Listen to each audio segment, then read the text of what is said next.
네, 반갑습니다. AWS에서 기술팀을 리딩하고 있는 김기환입니다. 앞에서 저희 공성매님께서 AI에 대한, 특히 이제 생성형 AI에 대한 많은 말씀들을 해주셨는데요. 사실 저희가 작년 그리고 이제 올해 많은 고객분들을 만나 뵙고 있는데 가장 주된 주제는 이 두 가지로 요약이 되는 것 같아요. 사실 오른쪽에 있는 모더나이제이션, 현대화라는 측면은 지난 10년간에 걸쳐서 저희가 많은 고객들의 클라우드 여정을 도와드리면서 함께 해왔던 부분입니다.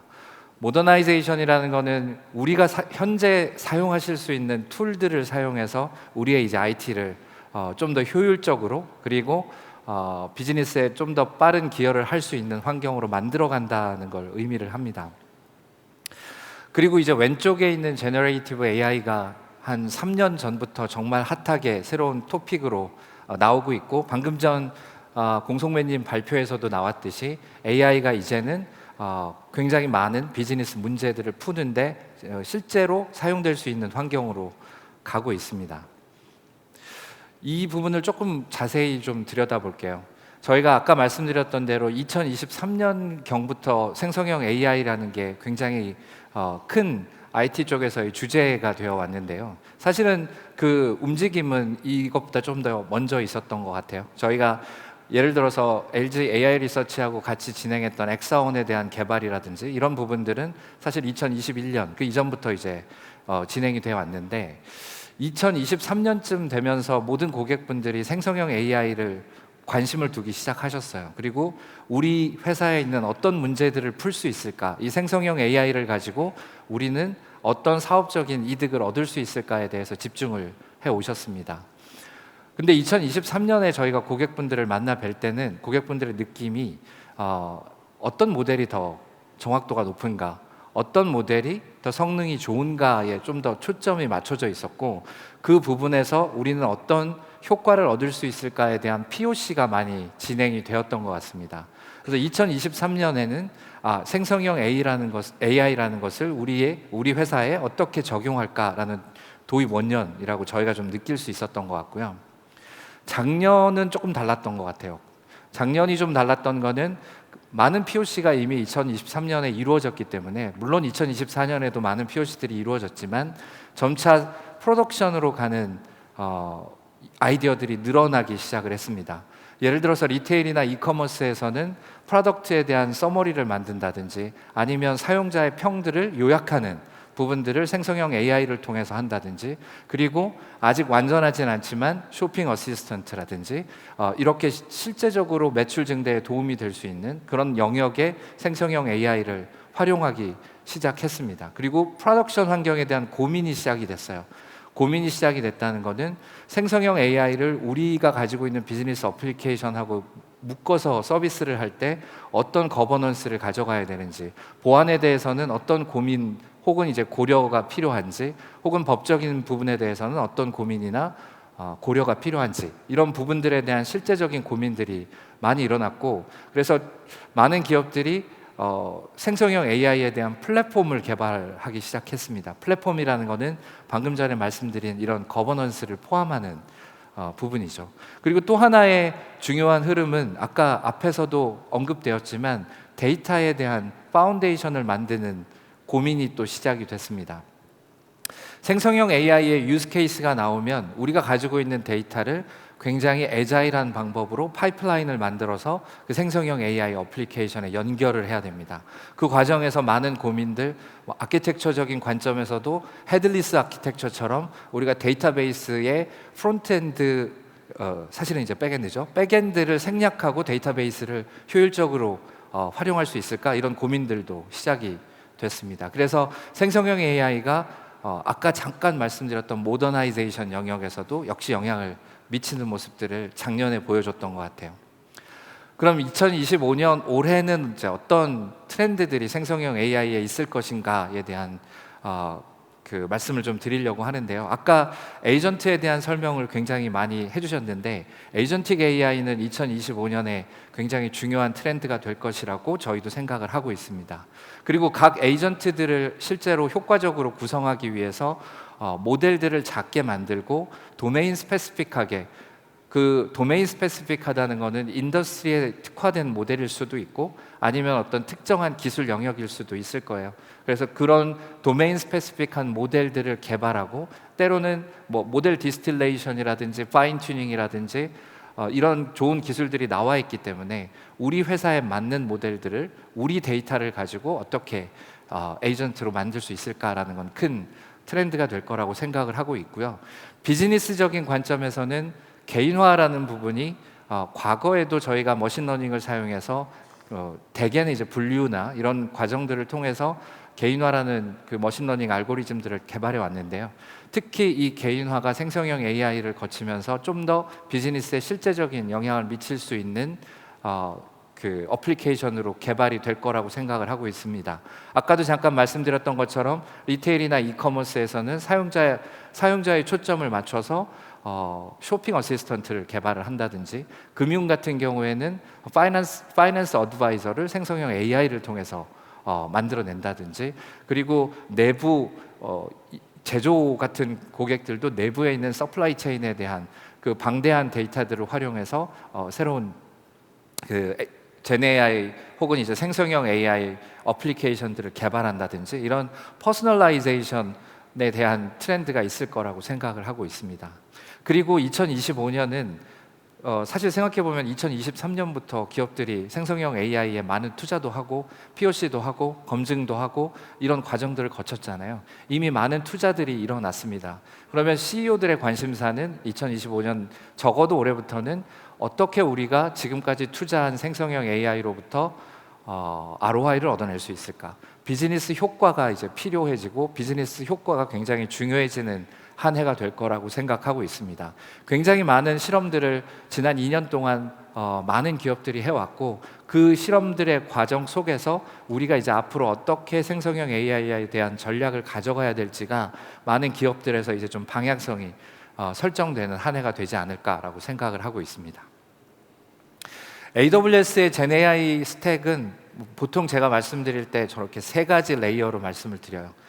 인프라스트럭처 레이어에 세이지메이커라는 들어보셨을 수도 있는데 AWS 위에서 머신러닝 모델을 만들고 그 모델을 만드는 과정들에 대한 많은 이 수작업들을 도와주는 디버거라든지 혹은 이제 모델에 대한 리스트를 관리한다든지 이런 부분들을 제공해드리는 머신러닝 플랫폼 서비스입니다. 근데 세이지메이커라는 것이 작년에 리인벤트를 거치면서 조금 더 이 브랜드가 담는 내용들이 커졌습니다. 그래서 세이지메이커는 이제 더 이상 AI뿐만이 아니라 데이터부터 AI 어플리케이션을 개발하는 데까지 모든 부분을 관리하는 하나의 이제 유니파이드 인터페이스로 혹은 유니파이드 서비스로 그 생각하실 수 있고요. 그 중에 세이지메이커 AI가 머신러닝에 대한 부분이라고 생각을 해주시면 되겠습니다. 과거에 저희가 세이지메이커 점스타트를 통해서 많은 서드파티 모델들도 함께 제공을 해드렸어요. 여전히 그런 부분들은 제공이 될 예정입니다. 그리고 저희가 항상 뒤에서도 한 번 더 설명드리겠지만 AWS는 고객분들한테 많은 옵션을 제공하는 게 고객분들 더 잘 도와드릴 수 있는 길이라고 생각을 합니다. 그래서 당연히 엔비디아의 GPU도 저희가 제공을 해드리고 있고 그런데 좀 더 비용적인 효율성이나 특정한 문제를 좀 더 빠르게 풀기 위해서는 AWS가 만들고 있는 실리콘, 트레이니움이나 인퍼렌시아와 같은 AI 전문 칩을 사용해서 조금 더 옵티마이즈 하실 수 있는 옵션도 같이 드리고 있습니다. 대표적으로 엔트로픽 같은 경우에 클로드 3.5 소넷 같은 경우는 트레이니움으로 트레이닝을 했고요.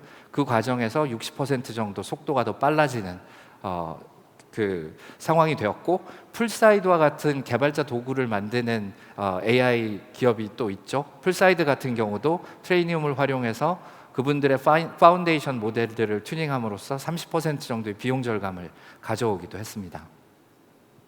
그리고 가운데 레이어에 베드락이 있는데요. 베드락은 사실 주요 사용 그 대상이 개발자 분들이라고 생각을 하시면 되죠. 그래서 많은 종류의 파운데이션 모델, AWS 혹은 이제 아마존의 파운데이션 모델뿐만 아니라 여러분들이 많이 사용하시는 파운데이션 모델들을 API 형태로 사용하실 수 있는, 그러면서 생성형 AI에 필요한 많은 기능들, 아까 레그에 대한 얘기도 나왔는데 날리지 베이스를 통해서 완전 관리형으로 레그를 제공해드린다든지, 아니면 가드레일을 통해서 우리가 생성형 AI를 좀 더 안전하게 사용하실 수 있는 부분들을 제공을 해드린다든지, 아니면 베드락 에이전트를 통해서 에이전틱 AI에 대한 어플리케이션을 좀 더 쉽게 만드실 수 있도록 하는 부분들도 제공을 해드리고 있습니다.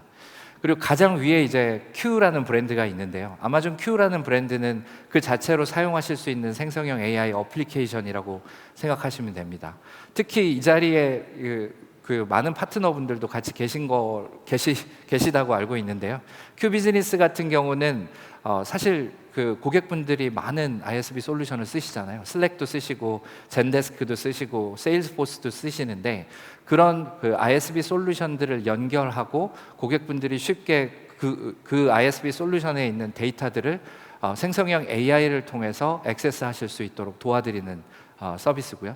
Q 디벨로퍼와 같은 경우는 개발자 도구죠. 개발자 도구인데 단지 코딩 어시스턴트 역할을 하는 것뿐만이 아니라 고객들의 데브옵스 파이프라인 전반에 걸쳐서 자동화를 제공을 해드리고, 특히나 요새 많은 고객들이 관심을 두시고 있는 부분은 코드에 대한 리팩터링이나 혹은 버전 업그레이드입니다. 예를 들어서 자바 8으로 만들어진 어플리케이션을 요즘 이제 사용되고 있는 자바 17이라든지 21이라든지 이쪽으로 마이그레이션을 하는 과정을 자동화한다든지, 아니면 윈도우에서 돌아가고 있는 닷넷 애플리케이션을 리눅스 위에 닷넷 어플리케이션으로 변환하면서 비용 효과를 얻어간다든지, 이런 부분에서도 점차 Q 디벨로퍼의 활용도가 높아지고 있고, 특히나 Q 디벨로퍼 같은 경우는 AWS를 잘 알고 있어요. 그리고 AWS 콘솔과 완전히 통합되어 있기 때문에 AWS에 대한 아키텍처에 대한 질문이라든지 각 서비스를 활용하는 데 필요한 질문들을 편하게 하실 수 있는 그런 기능들을 가지고 있습니다. 아까도 잠깐 말씀드렸듯이 AWS는 항상 고객분들한테 많은 선택지를 드리는 형태로 서비스가 진화해 왔습니다. 저희의 가장 기본적인 서비스인 컴퓨트 서비스인 EC2만 보더라도 저희가 인텔 기반의 EC2도 제공을 해드리고 있고, AMD 기반의 인스턴스도 제공을 해드리고 있고, 애플의 인스턴스도 역시 제공을 해드리고 있습니다. 거기에 더해서 저희가 만들고 있는 ARM 기반의 프로세서인 그래비톤을 활용한 인스턴스들도 역시 제공을 해드리고 있어서 고객분들의 업무에 맞는 다양한 선택을 하실 수 있도록 서비스를 제공을 해드리고 있습니다. 생성형 AI에 대한 AWS의 접근도 동일합니다. 아마존도 지난 리인벤트에서 저희 CEO인 앤디 제시가 아마존 노바라고 하는 그 생성형 AI 파운데이션 모델들을 발표를 했는데요. 그럼에도 불구하고 아마존이 제공해드리는 파운데이션 모델은 베드락 뒤에서 하나의 이제 파운데이션 모델일 뿐이죠. 여기 있는 것처럼 엔트로픽이라든지 혹은 그 루마의 레이 2 같은 이 이미지를 처리하는 모델이라든지 메타의 라마라든지 미스트럴이라든지 고객분들이 많이 활용하실 수 있는 이 파운데이션 모델들을 베드락을 통해서 API로 쉽게 접근해서 쓰실 수 있도록 도와드리고 있고, 경우에 따라서는 그 모델들에 대한 파인 튜닝, 그러면서 커스터마이즈된 모델을 베드락 뒤에서 운영하실 수 있게도 도와드리고 있습니다. 특히나 저희가 또 베드락에서도 마켓플레이스를 제공을 해드리고 있는데요. 베드락 마켓플레이스를 통해서 지금 여기도 와 계신 것 같은데 업스테이지의 모델이라든지 이런 모델들을 고객분들이 실제로 활용하실 수 있도록 역시 제공해드리고 있습니다. AWS가 저희가 늘 저희 CEO부터 말씀을 많이 하시는 부분이 하나의 모델로 모든 일을 다 할 수는 없다라는 거죠. One size fits all 같은 솔루션이 생성형 AI에는 있을 수 없다라는 그 생각을 가지고 있고, 그게 이제 아까도 말씀드렸던 대로 AWS나 아마존이 계속 고객을 위해서 제공해드리는 많은 옵션, 이것과 연관되어서 AWS의 생성형 AI 전략이 만들어져 가고 있다라고 생각을 해주시면 좋겠습니다. 아까도 잠깐 말씀드렸는데 에이전틱 AI라는 거는 좀 더 큰 변화를 가져올 수도 있을 거라고 저는 생각을 합니다. 과거에 저희가 모더나이제이션 관점에서 어플리케이션들을 모놀리틱으로부터 약간 마이크로 서비스 아키텍처나 여타 비슷한 아키텍처를 통해서 분리해내는 것, 이제 그런 부분들에 대해서 그동안 굉장히 많은 도움들을 드려왔던 것 같아요. 근데 에이전틱 AI는 각각 중요한 핵심 업무들을 사실 에이전트들이 자동으로 대신해주고 그 안에서의 여러 가지 디시전 트리들을 만들어 드림으로써, 그들이 서로 에이전트들끼리 잘 컬래버레이션 할 수 있게 만들어 드림으로써 고객분들한테 효과를 드리는데, 여기에 굉장히 많은 ISV 솔루션들이 앞으로 개발될 거라고 생각을 하고 있습니다. 크게 두 가지 축에서 생각해 볼 수 있을 거라고 생각을 하는데요. 인더스트리 스페시픽한 그 도메인 스페시픽 모델들이 앞으로 굉장히 많이 개발이 될 거라고 생각을 하고 있습니다. 그건 하나의 또 기회가 될 수도 있을 거고요. 인더스트리에서 많이 활용되는 데이터들, 금융은 금융대로, 리테일은 리테일대로, 미디어는 미디어대로 거기서 활용될 수 있는 모델들이 생겨날 거라고 생각을 하고 있고요. 또 다른 축은 공통적인 부분들이 될 수 있을 거라고 생각합니다. 이미 이제 많은 ISV들이 ISV 솔루션에 GenAI를 탑재하는, GenAI의 기능이라든지 피처를 탑재하는 형태로 발전해 나가고 있는데요. 그런 부분들이 에이전틱 AI 안에서 굉장히 다양하게 활용될 수 있을 거라고 생각을 합니다. 그렇기 때문에 저희가 제공해드리는 AWS 마켓플레이스라든지, 그 다음에 메가존에서 아까 말씀드렸던 SaaS 플랫폼이라든지, 이런 부분들에 대한 활용이 앞으로 점점 더 많이 늘어날 거라고 생각을 하고 있습니다. 모더나이제이션에 대해서도 잠깐 좀 설명을 드려보려고 합니다. 여기 있는 것처럼 CIO 분들이 대체로 이제 서베이를 해보면 개발자들의 시간의 80% 정도는 사실 새로운 걸 개발하는 데 쓰이기보다는 운영하고, 그 다음에 이제 그 오퍼레이션하고 메인테넌스를 한국말로 따로 번역하려고 하니까 잘 안 되네요. 운영하는 데 이제 사용이 됩니다. 그리고 20%의 시간만 이노베이션에 주로 사용된다는 거죠. 그러면 제한된 그 개발자 리소스로 더 많은 이노베이션을 해내기 위해서는 저 80%의 부분을 어떻게든 좀 덜어내야 될 거라고 생각을 합니다. 그 관점에서 모더나이제이션이 필요해요.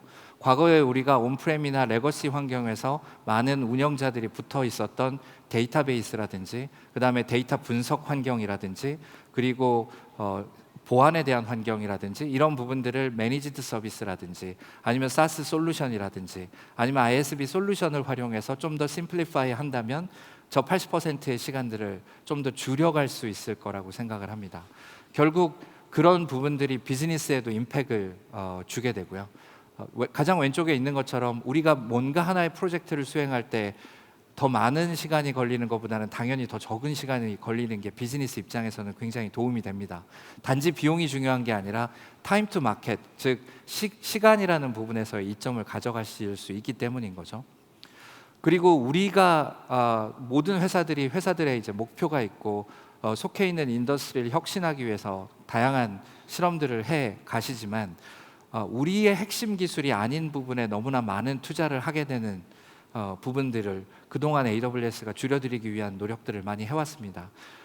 우리가 예를 들어서 리테일에서 이커머스를 지금 운영한다. 그러면 우리의 핵심 역량이 인프라스트럭처를 관리하는 것일까라는 질문들을 해보면 답이 명확하다고 생각을 하거든요. 그리고 이제 가장 오른쪽에 또 있는 컴플라이언스나 시큐리티, 레귤레이션들을 어떻게 해결할 것인가라는 문제입니다. AWS 같은 경우에 클라우드 서비스를 제공해 드리면서 가장 중요하게 생각하는 부분이 고객분들의 데이터나 어플리케이션들을 안전하게 유지하는 부분이에요. 그 관점에서 저희가 굉장히 많은 투자를 하고 있고, 그렇기 때문에 오히려 모든 보안에 대한 관제나 혹은 이제 보안 소프트웨어들에 대한 관리를 직접 하실 때보다 훨씬 더 적은 비용으로 더 많은 부분들을 다루게 되실 수 있을 거라고 생각합니다. 대표적으로 요즘도 많은 고객들이 적용을 하고 계시긴 하는데, 굉장히 단순한 부분이지만 우리 회사의 DNS를 Route 53라고 하는 AWS 서비스로 넘겨주는 것만으로도 예를 들어서 DNS에 대한 디도스 공격을 막을 수 있고, 그리고 100%의 가용성을 얻어 가실 수 있습니다. 그런 단지 이제 AWS 서비스를 사용하시는 것만으로도 많은 오버헤드를 줄일 수 있다. 그런 것들이 비즈니스 임팩트로 나타나게 됩니다. 결과적으로 아까도 말씀드렸던 대로 이노베이션에 더 많은 시간을 쓰실 수 있다는 거죠. 그래서 마켓에 더 빠르게 접근할 수 있고, 그다음에 토탈 여기 TCO를 줄인다는 말이 있는데 특히 요새 저희 기술팀들이 고객분들과 피놉스 관련한 인게이지를 참 많이 하고 있는 것 같습니다. 고객분들의 클라우드 사용량을 적절히 관리하고 필요한 부분은 계속 옵티마이즈 해가는 부분, 이건 과거에 온프렘에서는 하실 수 없었던 부분일 거예요. 그래서 이렇게 비용을 우리가 적극적으로 관리하고 줄여나갈 수 있다는 장점이 또 생기게 되고, 굉장히 큰 스케일러빌리티, 즉 확장성을 가지게 됩니다. 동시에 유연성도 가지게 되시는 거죠. 우리가 새로운 아이디어가 있을 때, 예를 들어서 이 아이디어가 100명의 유저들한테 정말 반향을 일으킬지, 아니면 10,000명의 유저들한테 반향을 일으킬지, 10만 명의 유저들한테 반향을 일으킬지 처음에는 알지 못하는 경우들이 굉장히 많습니다. 근데 이제 그러한 경우에 클라우드를 활용함으로써 유연성이나 그리고 확장성을 얻어갈 수 있는 장점들이 생기게 되는 거죠. 저희 고객이기도 하지만 크래프톤이 처음 펍지를 개발했을 때 클로즈드 베타를 하면서 동접 100만을 만들 거라고는 아무도 처음에 예상을 못했습니다. 그럼 그런 형태의 인프라스트럭처를 우리가 미리 어떻게 준비를 할 것인가라는 부분을 생각해 보시면 답이 또 자명해질 거라고 생각을 합니다. 그리고 말씀드렸던 시큐리티에 대한 부분들을 적은 노력으로 만들어 가실 수 있습니다. 제네AI와 모더나이제이션, 크게 이제 두 가지에 대해서 말씀을 드렸는데요. 사실 가시고 싶은 영역은 저 오른쪽에 있는 저 섬이라고 표현을 할까요? 저게 더 큰 대륙이 될 수도 있을 것 같은데, 왼쪽이 이제 온프레미스 대륙이고 오른쪽이 우리가 지향하는 제네AI와 AWS는 좀 그렇네요. 제네AI와 에이전틱 AI와 모더나이제이션이 흐르는 그런 이제 땅이라고 생각을 해봤을 때, 이쪽으로 넘어갈 때 저런 다리를 분명히 건설은 해야 될 겁니다. 근데 우리가 좀 고민해 봐야 될 부분은 뭐냐면, 많은 고객들한테서도 느껴지는 거지만 새로운 대륙으로 가기 위해서 저 다리를 만드는데 너무 많은 노력을 기울이시고 돈도 이제 쓰시게 되는 경우들을 많이 봐요. 조금은 애자일하게 움직이면서 빠르게 일단 저 대륙으로 넘어가서 거점을 확보하고 확대해 나가는 전략도 할 수 있지 않을까라는 생각들이 좀 드는데요. 특히나 이제 대기업 같은 경우는 저 다리를 스스로 모든 부분을 다 지으려고 노력하시는 경우들을 많이 보게 되는 것 같습니다. 제네AI도 좀 비슷한데, 지금은 굉장히 많은 기업들이 그 기업 안에서 우리가 활용할 수 있는 모델들을 파인 튜닝 하려고도 하고 굉장히 다양한 노력을 기울이고 플랫폼도 만들려고 하고 그러고 있습니다. 근데 아까도 말씀드린 대로 시간이 흐름에 따라서 산업의 전문성을 가지고 있는 ISV들의 솔루션들, 그리고 각 기술 도메인이나 중요한 요소가 되는 부분들에 대한 기술력을 가지고 있는 ISV 솔루션 회사들이 더 많은 옵션들을 고객분들한테 제공을 하게 될 거예요. 결국 그 과정을 통해서 저 다리가 조립식으로 좀 더 빨리 건설될 수 있고, 좀 더 빠르게 회사의 혁신을 가속화하고, 그리고 더 많은 비즈니스 효과를 달성할 수 있도록 해 갈 수 있을 거라고 생각을 합니다. 그래서 저 다리를 지을 때 꼭 한번 생각해 보실 부분이, 우리의 이 다리를 짓는 공기나 비용을 아껴줄 수 있는 우리 주변에 좋은 ISV 파트너가 없는가라는 것들을 한 번씩 고민해 보셨으면 좋겠습니다. 이미 한번 말씀드렸지만 아마존의 플라이휠, 아까 메가존의 플라이휠도 공유를 해주셨는데, 아마존의 플라이휠입니다. 잽 베조스가 커피숍에서 냅킨에 썼다고 알려져 있지만 확인할 길은 없죠. 확인할 길은 없습니다만은 왼쪽에 있는 세 가지가 핵심입니다. 제프가 생각했을 때 10년이 지나고 20년이 지나고 100년이 지나도 고객이 변하지 않고 중요하다고 생각하는 가치는 어떤 것일까라는 질문인데요. 값이 싼 제품을 싫어할 고객은 없죠. 당연히 프라이스라는 거는 변하지 않는 가치라고 생각을 할 수가 있고요. 그 다음에 아까도 말씀드렸듯이 고객은 더 많은 초이스를 갖고 싶어 합니다. 더 많은 옵션 중에서 나한테 가격적인 측면이나 기능적인 측면에서 가장 좋은 걸 선택하려고 하죠. 그리고 그 과정, 이 구매하는 과정이 굉장히 편리해야 합니다. 그래서 저 세 가지가 고객들이 시간이 지나도 변하지 않는 가치라고 생각을 하고, 오른쪽에 있는 플라이휠처럼 우리가 고객들의 그런 경험들을 개선하고 그럼으로 해서 더 많은 트래픽들이 들어오면 더 많은 기회를 보고 ISV나 AWS의 비즈니스에 엮어본다면 더 많은 ISV나 파트너들이 저희 이제 이 하나의 AWS라는 그 틀 안에서 이제 모이게 되고, 그러면 또 더 많은 셀렉션이 고객분들한테 주어지고, 그거는 더 나은 고객 경험으로 다시 돌아갑니다. 그렇게 만든 규모를 통해서 계속 지속적으로 가격을 낮추는, AWS는 항상 자발적으로 서비스들의 가격을 낮춰오고 있는데요, 가격을 낮춰서 다시 또 고객 경험을 높이는 그런 형태로 접근을 하고 있습니다. 그렇기 때문에 더 많은 셀렉션을 제공해 드리는 게 AWS의 하나의 큰 목표 중에 하나고요. AWS 마켓플레이스라는 것은 그 영역에서 제공되는 서비스라고 생각해 주시면 좋겠습니다. 여기 나와 있는 것처럼 그 15,000개 이상의 거래 가능한 파트너 솔루션들, ISV 솔루션들에 대한 리스팅이 존재합니다. 때에 따라서는 프로서브 오퍼링도 마켓플레이스를 통해서 이제 구매하실 수가 있고요. 4,000개 이상의 ISV와 2,000개 이상의 채널 파트너, 특히 이제 메가존과 같은 큰 채널 파트너를 통해서 고객분들이 좀 더 편리하게 ISV 솔루션들을 활용하실 수 있도록 해드리고 있고요. 많은 고객들이 이미 국내 고객을 포함해서 AWS 마켓플레이스를 통해서 구매를 하고 계십니다. 고객들이 얻을 수 있는 혜택은 아까도 잠깐 설명드렸지만 이 많은 리스트들을 효과적으로 검색하고 쉽게 AWS 환경에서 배포할 수 있는 가장 기본적인 기능뿐만이 아니라 비용 통합 혹은 이제 비용에 대한 최적화에 대한 많은 옵션들도 제공을 해드려요. 여기 있는 것처럼 AWS 크레딧을 받을 수 있는 방법들이라든지 이런 것들이 존재하기 때문에 비용을 보다 효과적으로 통합하고 최적화할 수 있다라고 보실 수 있고요. 아까 다리를 건설하는 말씀을 드렸는데 더 빨라진다는 건 큰 장점인 것 같아요.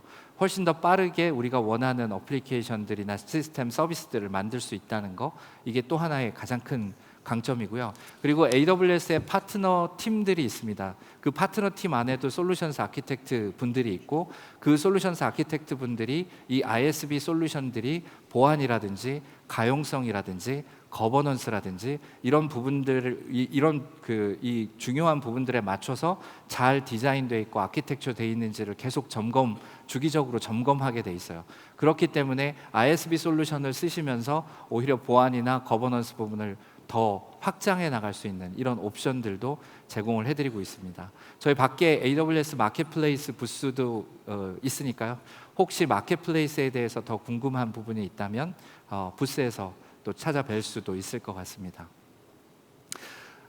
다시 한번 그 첫 번째 말씀드렸던 메시지로 돌아가 보면 지금 많은 많은 고객들이, 저희 이제 기업들이 고민하고 있는 그 많은 문제들을 저희가 좀 이렇게 작게 분류를 해보면 크게 두 가지 영역인 것 같아요.